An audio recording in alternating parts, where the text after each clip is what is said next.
Hello and welcome to Rajya Sabha Television's coverage of the FIFA World Cup. I'm your host Frank Rausen Pereira. We saw two draws in the Group B matches last evening, and we finally saw the home team lose to Uruguay 3-0. We'll talk about all those matches later on in the program, of course. But first, let's take a look at what's in store for us today. Four big matches, of course, and we'll talk about all of them over the next 15 or 20 minutes. The pressure will be off France when they meet Denmark in their final Group C fixture. They've already reached the round of 16, while Denmark also has a chance to join them in the round of 16 if they win. The Danes must win if they want to progress to the next phase. Even a loss could get them into the knockout stage if Australia cannot beat already eliminated Peru and improve their goal difference by a significant enough margin to leapfrog them.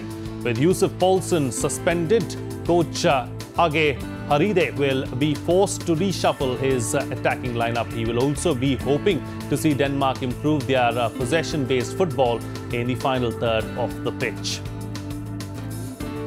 France, of course, started their World Cup campaign with a less than impressive 2-1 victory over Australia. They followed it up with a 1-0 victory over Peru, which saw Kylian Mbappe becoming the youngest ever goal scorer in a World Cup for France. He will be a player to look out for today as well.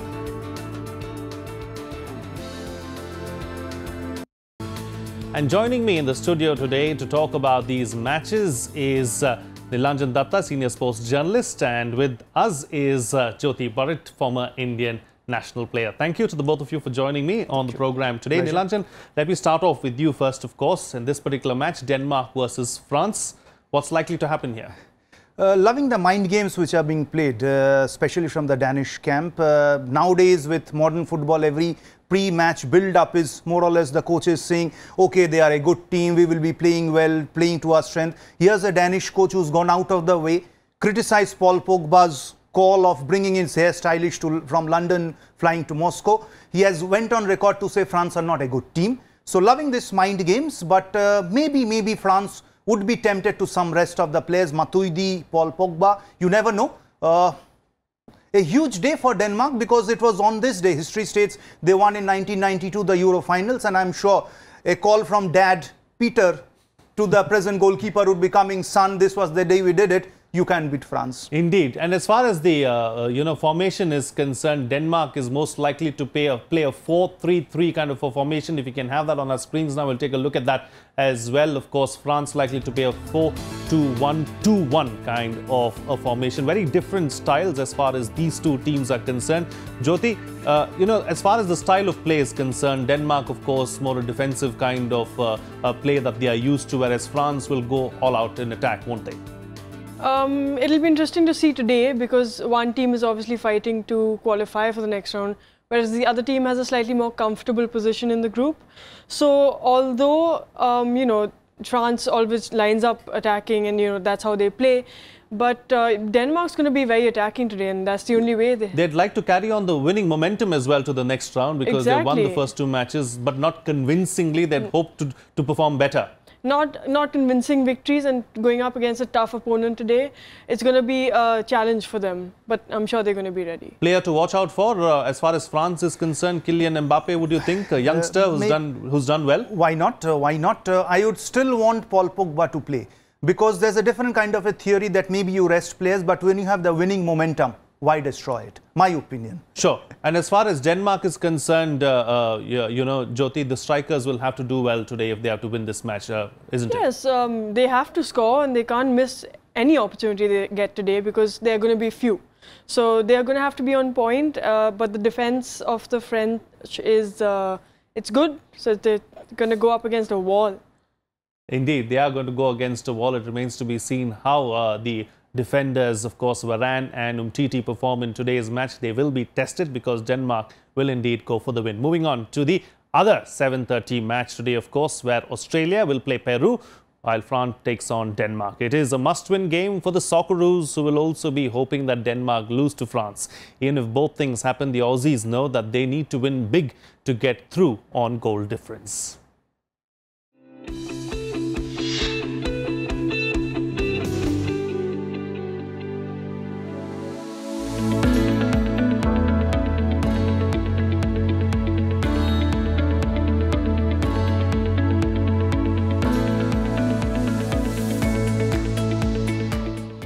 Australia will be hopeful while Peru will play for pride when they meet in their final group match in Group C.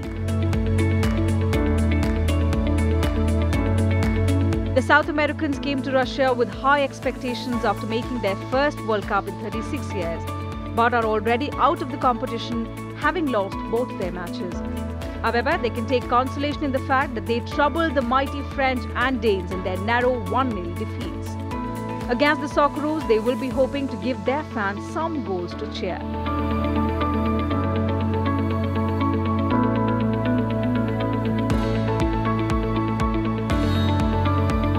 Australia, on the other hand, is determined to stop them doing just that. They have a point from their 2 games and also hope of advancing to the round of 16 if they beat the Peruvians by a good margin and the already qualified French beat Denmark. If the Aussies and the Danes finished level on points, qualification will come down to goal difference first of all, then goal scored and then fair play. For the Aussies, this is clearly a must-win match. This is the 3rd time in 5 World Cup appearances that Peru have been knocked out in the group phase, while Australia are in their 5th World Cup but have progressed from their group only once before in 2006 in Germany. Bureau Report, Rajya Sabha TV. Indeed, another match to watch out for as far as Australia and Peru are concerned. Peru knocked out of the tournament, Nilanjan, but Australia, everything to play for as far as they are concerned, because a win and a loss as far as the Danes are concerned can take them through. Absolutely. Huge and very significant day for Asian football, in fact. But this present Australian team, my opinion is, there are 2 very important players in any football team. One is the number 1, the other is the number 9. They lack the poacher who's kind of in the box, the fox in the box. Come of what may, you may be playing the pressing football, holding football, down the wings. Once you get into the box, who's there? I would personally like someone like Team Cahill to come up. Experience, hugely experienced, let him start. Obvious, there may be other technical reasons which the coach may have. Let him in maybe the 89, 90th minute, some dramatic goals. We have had some late goals, punching the corner flag. Let an Asian team win. And then you look at the other match as to what's happening out there. Sure. As far as the team formation is concerned, let's look at Australia first. A 4-2-3-1 formation that Australia will be playing with 4 defenders, 2 defensive midfielders, 3 attacking midfielders and an out-and-out centre forward. As far as Peru is concerned, a similar kind of a formation, 4-2-3-1, again 4 defenders, 2 defensive midfielders, 3 attacking midfielders and 1 out-and-out forward, that is the centre forward. You know, Jyoti, as far as Peru is concerned, you know, they are out of the tournament, but they will still have a point to prove in this particular match. We can expect an exciting match, isn't it? Because Australia is going to go for the win and Peru too will want to leave a mark on this World Cup. See, I think Peru has really won the hearts of a lot of viewers with how they've played through this tournament. The way they've played is really, they're a side who, the small side who are coming up, but yet they've been up against the top guns and really giving them a run for their money. So when they're going up against Australia today, it doesn't matter that they're out of the competition. They're going to be out there to just play how they usually play, which is all heart and everything they have. So, are you happy with the way Asians have performed in this particular World Cup, barring South Korea? The others seem to have done reasonably well. Yes, it's very heartening, you know, as an Asian footballer to see Asian teams going up against the top and doing so well. So I'm going to be backing Australia today, and hopefully they can, you know, get through to the next round. Talking about Australia, let's look at the player to watch out for as far as Australia is concerned. Matthew Leckie is our pick from the Australian side. 27 years of age, 55 matches, 8 goals. And as far as Peru is concerned, of course, the player to watch out for is Paulo Guerrero, 34 years of age, 91 matches, 35 goals. Let's see how they perform later on, of course. Moving on to the late night matches as far as today's games are concerned. 11:30 p.m. starts. Some important games there as well, where Argentina will play a must-win match against Nigeria. if they want to keep alive hopes of reaching the round of 16. Argentina is at the bottom of Group D at the same points as Iceland, but lower on account of goal difference. Nigeria has a real chance of qualifying for the round of 16, placed at second position in the group for now.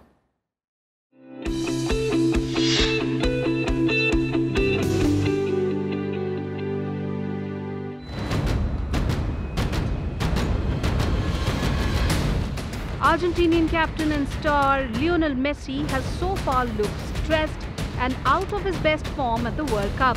While he missed a penalty in his team's 1-1 draw with Iceland, he was an almost forgotten figure when Croatia stormed over the two-time world champs.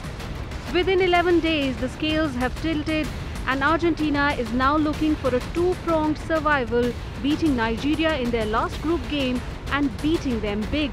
Also hoping that Iceland lose to Croatia. Argentina trained at their team base in Bronici near Moscow on Monday morning before they departed for St. Petersburg for their final World Cup Group D match, hoping it will not be their final game in the tournament. Argentina and Nigeria have clashed 8 times before, 4 times at the World Cup, where Argentina has won every time. But the most recent game between the two sides just 8 months ago resulted in a 4-2 loss for Argentina, a memory they would want to overcome. As far as form is concerned, this is the longest Argentina have remained winless at a World Cup. Their last victory came in the 2014 World Cup in the semi-final against the Netherlands. Meanwhile, Nigeria too needs to win the match to assure its place in the round of 16.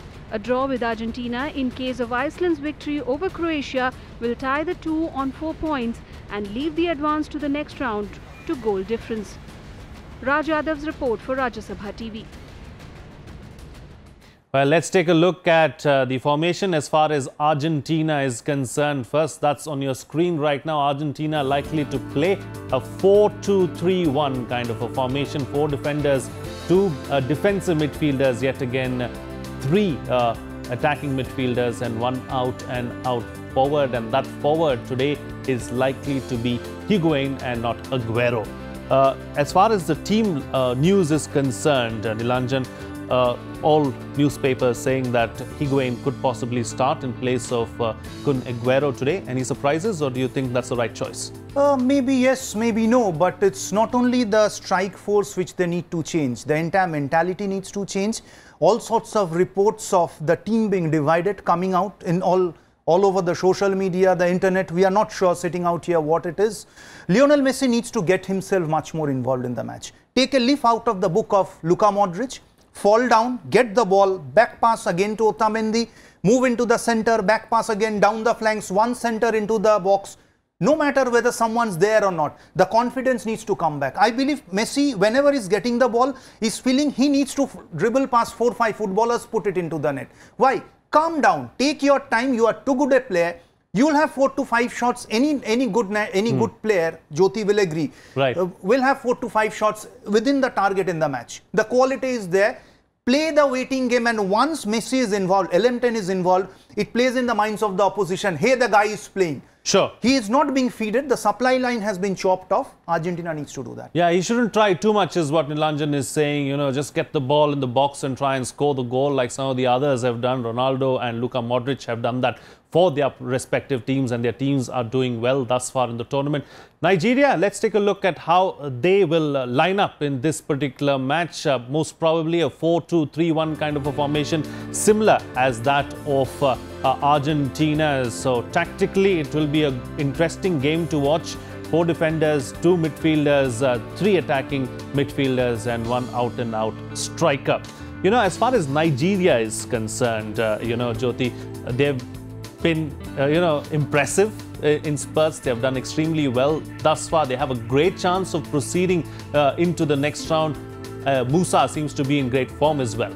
Yeah, nothing to lose for Nigeria. They're going into this game underdogs, and they came into the World Cup underdogs, and in a tough group.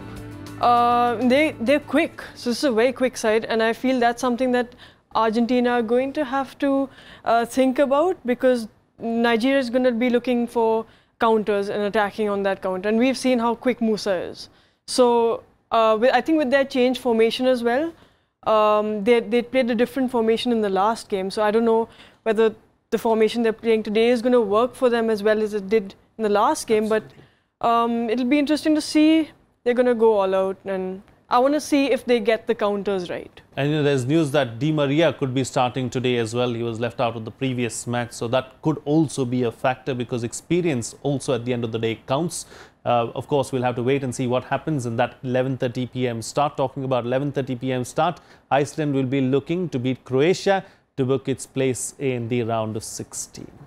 Croatia, one of the most enterprising teams in this World Cup, are leading Group D after handing defeats to a strong Nigerian side in the opener and contenders Argentina in the second. Meanwhile, Iceland had impressed in its opener, stalling Argentina to a draw, but lost the initiative to go down 0-2 against the powerful and muscular Nigerians.